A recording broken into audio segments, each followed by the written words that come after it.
Hello, everyone, and welcome to English Pod. My name is Marco.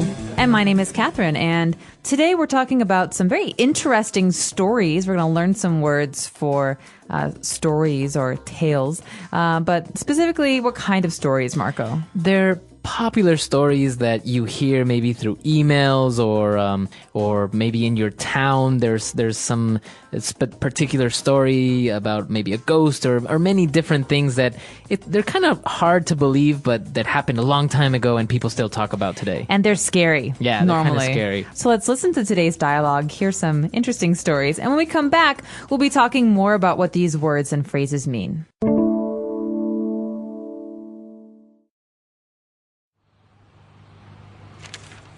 Have you read all these crazy things that are going on around the world?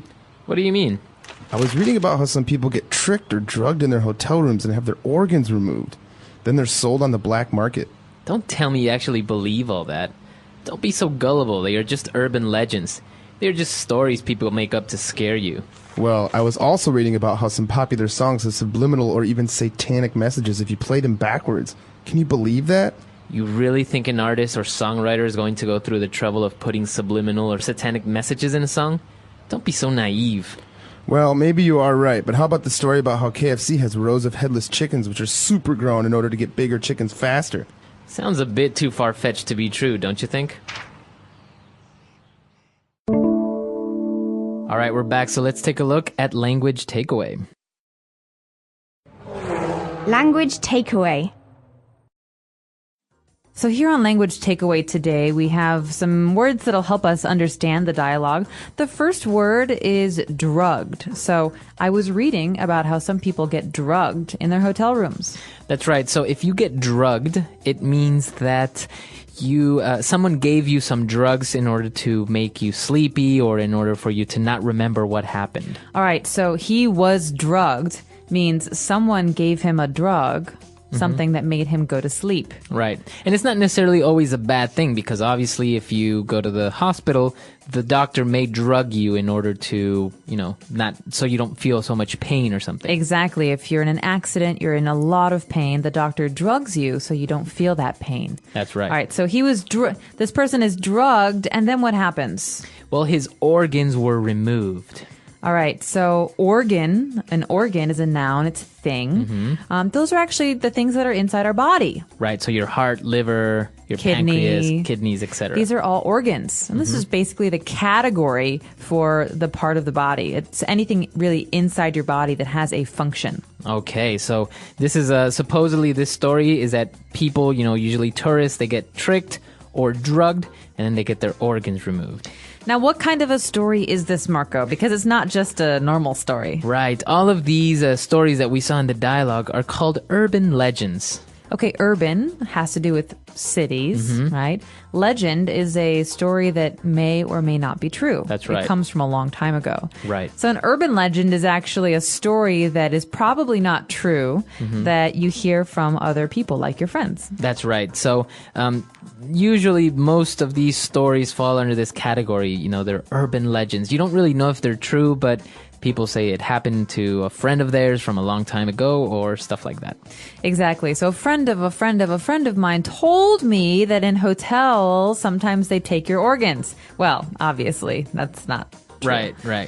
All right. So after that, we have two great adjectives for describing people who like to believe stories like this. What are those two adjectives? Well, we have the adjective to be gullible and to be naive. All right, so they're a little bit different. To be gullible means to believe everything that people tell you. Right. So if you're gullible, you pretty much believe anything you see or you hear. Yeah, so maybe your friend says, "Did you know Michael Jordan is coming to the office tomorrow?" Right, and you believe it, then you're very, very gullible. Very gullible. You believe what people tell you. But naive is similar. It's similar, but I guess it has a little bit of a different meaning in the sense that it's not that you're so gullible, but you wholeheartedly trust people. So you're naive, you're innocent. You're innocent. Maybe you don't have a lot of life experience. So you trust people, and you can call a person naive. You say, well, he's very naive about these kinds of things. I guess that's the main key, right? That or the main point is that you don't really have too much life experience, so that's why you're naive. That's right. And just be careful, because gullible and naive are things that we say about people, but they're not nice things. They're not compliments. Right. So you shouldn't really say it to someone directly, like in the dialogue. Exactly. Okay. Maybe as a joke, but not seriously. Okay. So we have the great adjectives, way to describe people. And lastly, we also have something else that how to describe the situation. Maybe it's too far-fetched. It's too difficult to believe.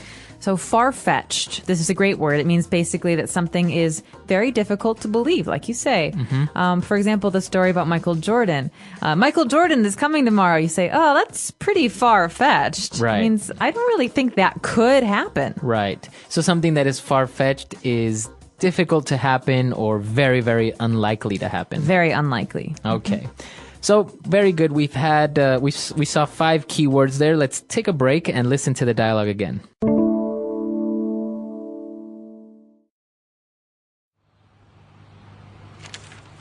Have you read all these crazy things that are going on around the world? What do you mean? I was reading about how some people get tricked or drugged in their hotel rooms and have their organs removed. Then they're sold on the black market. Don't tell me you actually believe all that. Don't be so gullible. They are just urban legends. They're just stories people make up to scare you. Well, I was also reading about how some popular songs have subliminal or even satanic messages if you play them backwards. Can you believe that? You really think an artist or songwriter is going to go through the trouble of putting subliminal or satanic messages in a song? Don't be so naive. Well, maybe you are right, but how about the story about how KFC has rows of headless chickens which are super grown in order to get bigger chickens faster? Sounds a bit too far-fetched to be true, don't you think? All right, let's take a look now at a couple of phrases on Fluency Builder. Fluency Builder. Now, in Fluency Builder today, we're going to start out with the story about organs, this urban legend. Now, what happens when the organ is taken? The story says that it's sold on the black market. That's right. So you probably hear this in the news or a lot of places. The black market, basically, it's not really a physical place, but it's where things are sold illegally. So guns, organs, stuff like that. Exactly. So the black market, like you say, is not a place you can go to. It's an idea. And it's basically anything that's illegal that's being sold. Like guns are often sold on the black market. That's right. Sometimes stolen cars are sold on the black market. Also, organs can be sold on the black market. And this is a serious problem because obviously all of this is illegal. That's right. So the black market is where all this happens. Now, moving on to the next urban legend that we actually didn't really talk about too much is how many people believe that popular songs have subliminal or satanic messages in them. All right, so let's take a look at the word subliminal first. We all know what a message is, right? It's something that's told to us. But a subliminal message is something that is told to us without us knowing. That's right. So it goes into your mind, but you don't even know it, right? So it's something that a lot of people believe in because they think that marketing people or big businesses are trying to control our behavior. That's right. So I could say very quietly, Marco, buy me dinner. And that's a subliminal And Marco message. says, hey, I was thinking about getting everyone dinner tonight. And then that's basically a way to control your actions. That's and right. so whether or not this is possible, That's another discussion. that's another discussion. But so yeah, that's basically a lot of people say that some TV commercials or ads have these subliminal messages that are trying to convince you or persuade you into maybe consuming that product. Exactly. But they're a little bit different from satanic messages. That's right. So that's basically dealing with Satan or the devil. That's right. So the idea that there are satanic messages means that they're messages about the devil, about how maybe God does not exist, Yeah, or yeah, like, yeah. you know, that you should do evil, not good. Right. So they're very dark and very kind of angry messages. Yeah, I think they talk about, for example, I'm not sure which song it is, but like by Ozzy Osbourne, that if you play it backwards, supposedly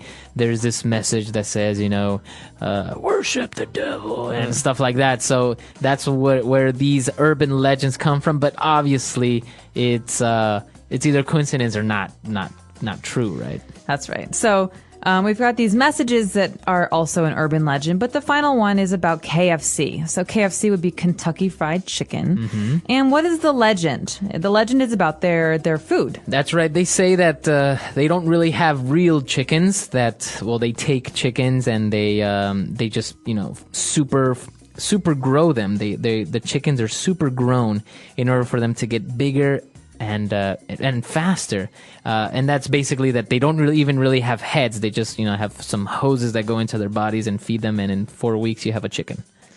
That's disgusting. That's disgusting. It's the idea is, yeah, super grown chickens, and so they're basically they're not real chickens. Right. That's what the legend says, is that they're not.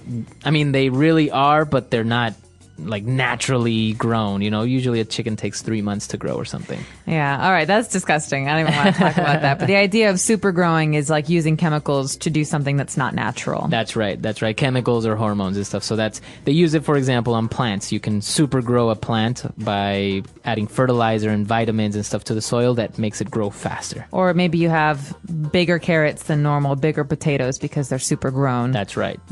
So, all right, that's a lot of great stuff. Let's take a listen to the dialogue one last time.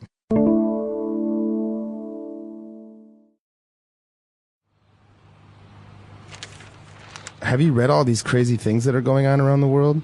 What do you mean? I was reading about how some people get tricked or drugged in their hotel rooms and have their organs removed. Then they're sold on the black market. Don't tell me you actually believe all that. Don't be so gullible. They are just urban legends. They're just stories people make up to scare you. Well, I was also reading about how some popular songs have subliminal or even satanic messages if you play them backwards. Can you believe that? You really think an artist or songwriter is going to go through the trouble of putting subliminal or satanic messages in a song? Don't be so naive. Well, maybe you are right, but how about the story about how KFC has rows of headless chickens which are super grown in order to get bigger chickens faster? Sounds a bit too far-fetched to be true, don't you think? All right, so all these urban legends, they are, obviously most of them, if not all of them, are untrue. But they're very popular. Why do you think that is? I think people like to believe these stories. They're gossipy. You know, they're scary. You get to make your friends kind of, nervous about stuff. But I think also we don't trust a lot of these things because we've heard for years and years and years and years about subliminal messages Right. and marketing strategies Right. or about these kind of hidden messages in songs. So there's part of us that wants to believe them, but the other part is that you hear it enough, you start to believe it. Right, because I was reading up on a couple of them, and the most recent ones are about how they make the connection about how Nostradamus predicted the 9/11 incident, or how Coca-Cola is actually the one that invented Santa Claus, and even this KFC one where people just believe a lot of different things. I even found one, the urban legend about be careful when you go to the movie theater because there might be a syringe or something on the seat that if you sit down, it infects you with AIDS or something like this. So there's so many of them out there that if you think about it, they don't even really make sense. They don't. And I understand that sometimes there'll be one news story like about, a needle in a candy box. And all of a sudden people say, well, you don't eat candy because there's needles in candy boxes. Right, exactly. And obviously, one time event turns into this massive kind of craze. Yeah. But it is interesting, especially with this whole topic of subliminal messages. I do remember that actually there was a marketing campaign that was banned in movie theaters when the previews before the actual movie came on. They supposedly they had the sound or maybe on the screen somebody opening up a Coke can. Really? And the smell of Coke actually coming into the theater, and that was kind of like subliminal marketing, making people want to go get a Coke. Definitely. Well, we used to pump the exhaust from the popcorn maker when I worked in a movie theater throughout the lobby. There you So go. everyone smells it, and it smells so good. So everyone wants to buy it. Buy popcorn. Oh yeah, we would totally use that. So yeah, that is a way of like, I guess it is subliminal because you're not directly telling them to buy it, but you are just giving them You're all suggesting Yeah. it through audio or visual or oratory cues. right. And then you have the opportunity to sell them the most expensive popcorn they'll ever buy. Exactly. $12 for a bag of popcorn. All right, so it's a very interesting topic. Let us know if you have any comments or questions about it. You can find us at englishpod.com. We hope to see you guys there. All right, Bye. bye.